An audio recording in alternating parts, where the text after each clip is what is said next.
What's up mga kabit? Kamusta kayo guys? Ayan, nakita naman natin na nag-pump nito mga nakarang araw yung Bitcoin at umabot ng 35,000 dollars. Grabe, in-update ko kayo sa TikTok pero this time sa YouTube Alamin natin ano ba yung mga reason bakit ba umakyat tong Bitcoin. Ayan, kung may extra time ka lang naman samahan mo ko.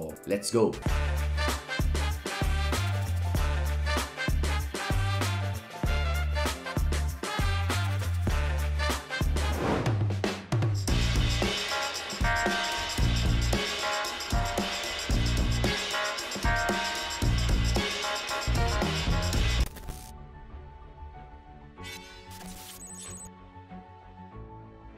Welcome back to my channel guys. This is Marvin Favis again. Ayan, usapang crypto tayo or kryptuhan. Matagal tumambay sa presyo ng 28, 29 itong Bitcoin. At laro lang siya ng laro doon, Ayan guys, so kung makikita natin na naglalaro siya sa 30, tumambay siya sa 30 and then biglang nag-pump up dito sa 35. So, ito yung sinasabi ko sa inyo. Sa area ng 24, sa area ng 26, yan, dyan siya tumambay. And ano ba yung mga reasons? Possible reasons, So, nasabi ko sa TikTok, guys, na isa sa mga reasons din, syempre, yung volume ng trade. Yung volume, Yung dumadami na yung mga gusto mag-trade. And ilang percent, nasa 70+%, yung mga taong nag-hold lang ng Bitcoin. Meaning, hindi siya gumalaw. And hindi siya binebenta. Kung di ako nagkakamali, sinabi ko nasa mga 76% yun na mga hodlers. But, hindi lang yun yung reason. Alam mo naman natin, yung biglang spike niya nung mga nakaraang araw is about din dun sa maling information ng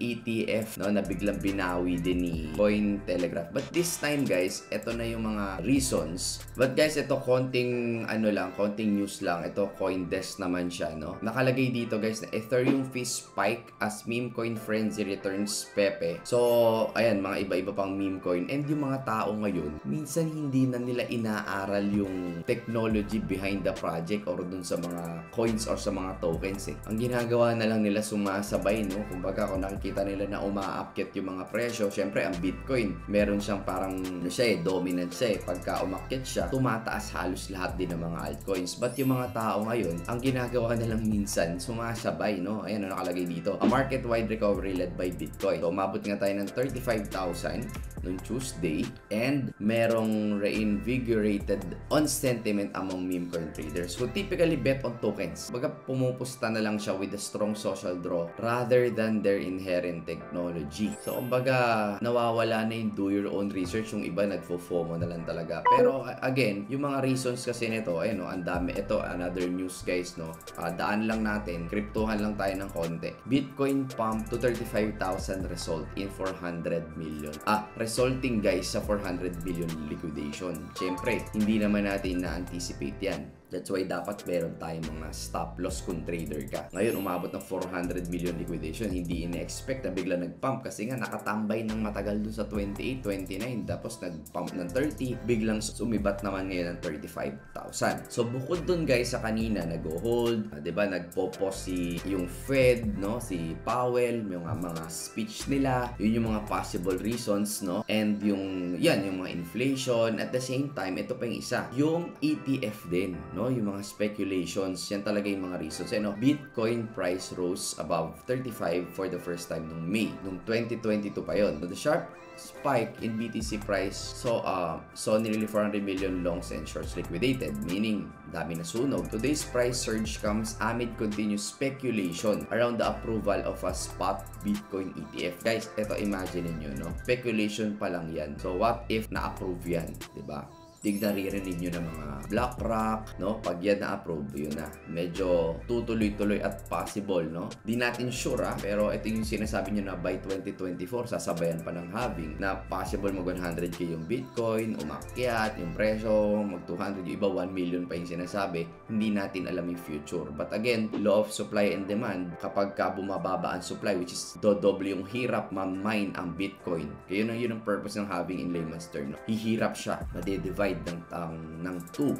yung hirap niya. So, ang mangyayari doon, hihirap ang supply, 21 million lang ang supply ng Bitcoin. Pag naubos yan, or nahirapan tayong makumuha ng supply, tataas ang demand, tataas yung price. Bukod pa dito sa mga speculation. So, ang daming reason bakit siya nagpa-pump. Ang tanong, eto na ba yung pump tuloy-tuloy na ba to? Or possible pang mag-retrace? So, yung mga retrace na ganyan, possible din kayong mag-dollar cost averaging. Or at least man lang, sundot-sundot kayo ng, at least meron kayong Bitcoin, no? That's my personal opinion. I'm not saying, guys, na bumili kayo. But as Bitcoin or cryptocurrency enthusiast, at least meron ka. And that's the reason bakit nag-a-adapt na itong mga PayPal, bakit nag-a-adapt itong mga Gcrypto. Ang hindi lang nag-a-adapt, guys, is yung mga, sa ngayon, yung mga alam ko yung ibang bank, lalo na yung BDO, na alam nyo na tagal na, guys. Parang 2009 pa lang BDO na yung aking account, no? Kwento ko lang. Ingat lang yung mga nagki-crypto. Huwag yung papaalam nagki-crypto kayo. Kasi nga, di ba sa Bostoyo, nalaman na crypto influencer ako, kumalat, and yun na nangyari. Kahit not since 2009 pa yung account ko sa BDO, tinawagan ako ng manager ko dahil nga nalaman nila na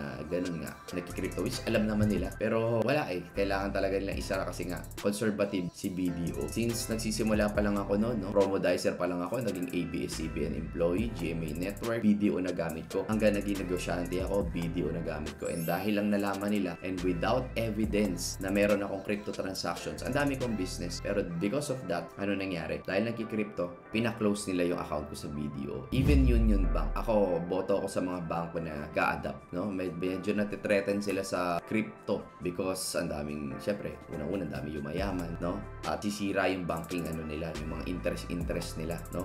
Nakikita na natin eh, yung totoo eh, no? Baga, kilos sila account ko, iniwan nila yung BDO Life na insurance, no, na kinuha ko. Kailangan, baga parang, anyway, ang liit ng sweldo. Ayoko na lang magsalita, no? Pero awareness lang, guys. So, eto pa, ano pa yung mga possible reason? Bitcoin is now worth 34,500, but will it hold? Ayun yung question ko sa inyo kanina. The price of Bitcoin has always been closely monitored data point in the world digital currencies, given that it's pretty much touchstone for cryptocurrencies. Now, ano nga ba yung nagda-drive? Yun yung pinag-uusapan natin, no? Ano yung nagda-drive dun sa pag-akyat ng presyo? Bitcoin's price had been rising very smoothly for 8 weeks, suggesting an accumulation phase. Ayan, mga traders alam niyo yan. And early last week, it fired off several important bull market transitions. Guys, yung mga wala pang platform dyan, may Binance link dyan sa ilalim. Okay? Yan ang gamit ko for crypto. And sa Forex naman, may XM link din dyan. Libre. 100% no, yung deposit bonus. Sabihin, pag nag-deposit ka ng $50, may additional kang $50 na tradable. Yan ang promo ni XM ngayon dyan sa ilalim. Si Binance din may promo. The primary drivers, zoom natin. Ano ba yung primary? Ano ba yung mga primary reasons, no? Of this week's price, ano sinasabi dito sa website na to? Ayun na nga, high likelihood of approval of Bitcoin Spot Exchange Traded Fund, yung ETF, according to Michael Silverberg, Head of Investors Relations, Altab Capital. So, yun talaga yung possible reasons. Bukod sa mga sinabi ko sa inyo sa TikTok, guys. Again, sana na-update ko kayo, but this update is sponsored by, okay? Sponsored by Bitcoin Mindtricks. Okay, so Bitcoin Mindtricks, ito naman, do your own research tayo, ha? Hindi ko sinasabing bumili kayo ng token na to, but mag-increase daw ang presyo nila 2 days sa ngayon. So, ang ginagawa niyan, Bitcoin Mine 2013 appreciated 27% na daw yung inakyat ng Bitcoin price, no? So, nakalagay dito, buy BTCMX today for as little as 0.011 cents. And bago pa lang tong company na to, na featured na sila sa Cointelegraph, kung ano-ano pa, crypto news. Ang ginagawa lang nito is, tokenized cloud mining platform. So, meaning, tokenizing cloud mining sure, secure, transparent experience. Ang ginagawa nito, guys, pagka meron kang ini-stake na BTC MTX, makakapag-mine ka ng, Bitcoin. Ayan. Pero syempre, maliit lang yun. Kasi syempre, ang liit lang din ng, kunyari, maliit lang nilagay mo, maliit lang din yung makukuha mo. Users of Bitcoin minings need only an Ethereum compatible wallet. Ayun, MetaMask pwede rin. Such as MetaMask to purchase and stake. Stake mo nga siya in order for you to earn non-tradable ERC20 tokens that must be burned pa in exchange for BTC Cloud Mining. So, pwede nyong visit yung bitcoinminetricks.com. Okay? Again, sponsored ads ito. Brought to buy Bitcoin. Mindtricks. Okay? So, huwag kayong basta-basta magpapasok. Again, do your own research dahil ito ay paid ads. Alright? So, roadmap, bagong-bago lang tong company ng Bittrex. And, nasa developing phase sila. And then, launching, mass adoption. Basically, mga ganitong website, no, makaka-earn ka. Pero maliit lang. Kasi depende yan. Imaginein mo, bibili ka ng token, makaka-earn ka, i-burn pa. Tapos, papasok. Pasensya na kayo sa boses ko, guys. Galing ako ng hype kagabi. So, medyo malat pa 6 AM na nakauwi. Welcome kayo, guys. Salamat sa lahat ng nagpa-picture sa akin kagabi sa Hype Club. Ayan. So, ayun siya. Mabilisan lang. Again, sana na-update ko kayo. Again, yung mga wala pang platform dyan, huwag basta-basta pumasok, pero pwede kayo mag-register sa Binance and XM. Yung link nasa ilalim. Okay? Ganun lang kasimple. Maraming salamat po sa oras ninyo and God bless you.